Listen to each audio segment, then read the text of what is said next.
Let us say, I'm walking by Adom TV, Badwam na uguso, shano mreno wadaje, audia mayenti. Yada say, papa, na shano so, kumpugana made Mega Friday, bason ti, ejumayo phone na, niji sam na bay, kumpugana force o mayina, ayuko, ejumadeye, ayadia shishe so, o may munti, o may ye kwaye, dimu mayday, kumpugana, ye mayday Mega Friday sales. Once niema bia wonim say yeton wo kumpu Ghana no yatete so say ya 70% the obeto Samsung, LG, TCL, HP, Dell, Techno, Infinix chese BB ya 70 e free so but of for hushem sisi ya just a day a day a sales mega and a one more ye ntin twetwetwo ase na TV na what target ye no kwa 70% ya teso phone so no ni ade enti entwumi kasisi e na yenko eye kumpu Ghana Friday eye May day ho no mo eye free number 0302752020 and our fafa WhatsApp number so 0243143143 na bibia chwadua when kumpu Ghana for edin komo May day Mega Friday. Your hard work deserves more than thanks. It deserves the best deals from kumpu Ghana. And me ama di oba fefe ai ana ya asapon papa bi eh ya mo fa na no odin o de so do kum ya no fe e da se I want to say nyame adom na we adom wo hu ye mobo e da se pa wo mre no wada age a de aba na no pay de me say won sam no ede ai women in sustainability Africa sir sir eno eye kuo bi e wo ho auntie first of all, good morning to you and every audience member of Adom TV. Madam Roma, it's always good to be back here. Last year, by the grace of God, and many United Nations and the government of Ghana, the Ministry of Gender and Sustainability, and then the Labour Ministry, we launched a project or a vision that God gave me called Women in Sustainability Africa. And the idea of Women in Sustainability Africa came by when we did research. It's been 18 years of me empowering women. And me starting a man kita hudino be 18 years na last year no and I launched Women in Sustainability Africa. Na yehwehwe mu ne hu se sustainability development goals. UN Ediaba.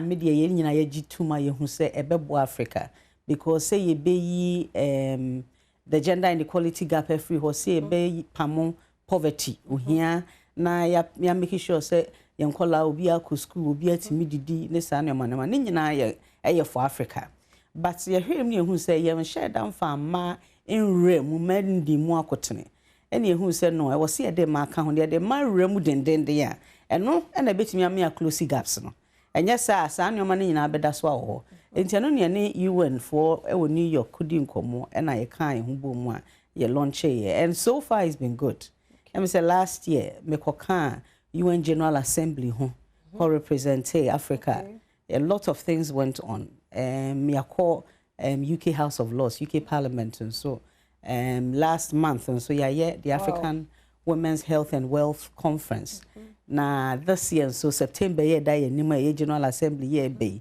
and okra de afre me se memeka ho na ye moa organize General Assembly no na ni nyina ye because of any swadi hunu we Women in Sustainability Africa and nyoma ye enti no ye 1st of May Friday year every last year so Friday 1st May I'm here on the 1st May you choose 1st May because ye pese ye use sa da no de kai say ye can enyumayefo a emadi mu akotene women are a source of labor na we me free mu a enye yi African to mean to mpon enu no 1st May we ye big festival called the Women in Sustainability Africa International Festival, which is WISA for short. So it's WISA International Festival for short na ye de dwumadie bebre e na ahyehyɛ so theme no empowering women for the economic sustainability of Africa. Yes, say Africa mpuntuo ye economy be dwadie ye bibia be koso a na emu be bia agisa ye bie mem agisa ya som masene enye saa emema nko antimi nko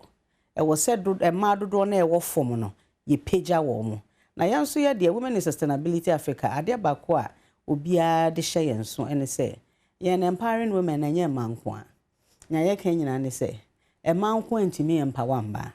esa na ene na koye bako e wo se ene no eye mienu nti emema ne ba ne yenso ema no so ne aba ti mema ne ma ye nyina ye nka mom na ye mpagya ma na ye ka se ma mra nya mankwa ne wo se ekọ ye nyina ya so de gone are the days say 30 years of Beijing die nti na still ye da so gina ba bia ye gina fi se ma ye ya ye mfa mema nka ho but say ye de mema ka ho a eno na ma ye mu be ye du ye nkan kọ no so be ye because mema no ba bia pese ye wura no mema na wura wodada na wiase so de ye se ni odi ukan ne de nka usua no enti no se ya de na ye bre ye ho ase na ye nyina ye te ye ho ase na nka yesuso ye mu de a enkanka bom ena de beduru achi so the special guest of honor gender minister honorable Namomulati afa ye hwe minister for sustainability and climate change honorable Isifu Seidu or guest of honor Professor Priscilla of Chumesi of the University of Ghana School of Economics and so ye speaker UN Global Compact and such as ye almost will speaker and so many other speakers Juliet Ibrahim and sister Deborah Munyina Eba because anybody any woman who is say or the other say health and or the jumedie bia eboa ema ma tumpon eboa ma society tumpon na ye betimi agya ye wiase wei wo yie mu an to say more than say beto ye ne de anybody who can help us retain this world in a better shape than we came to meet it. It was so oba. Of course, was Cedi Conference Center, University of Ghana. Anopa no watche near the ashishe so. Yeah, the best ashishe so kopim enumre because activities need doors. We share kantamantua. In fact, the whole world, Ghana yedimu kain.